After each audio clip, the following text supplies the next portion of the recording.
બાળક જમતું ના હોય એટલે તરત જ બહારનું પડીકું આપી દઈએ કે બાળક જમી લેશે, વેફર ખાઈ લેશે. કેટલું પોષણ ગયું એ નક્કી કરવાનું કામ આપણું નથી, બાળકનું પેટ ભરાઈ ગયું.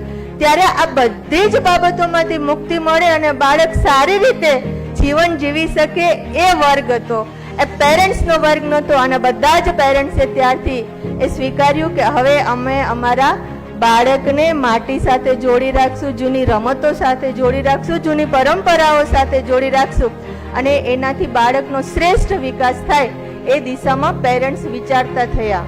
આજનું બાળક છે આવતીકાલનું ભવિષ્ય છે, આ દેશનો શ્રેષ્ઠ નાગરિક છે. હવે જો પાયામાં જ એના વિકાસના મૂળ તત્વો બરાબર નહીં હોય તો એનો શ્રેષ્ઠ વિકાસ કઈ રીતે થશે? આંગણવાડીના માધ્યમથી પોષણયુક્ત આહાર પણ આપવામાં આવે છે. સાથે સાથે દીકરીઓની વાત કરીએ તો આજની દીકરી છે આવતીકાલની માતા છે.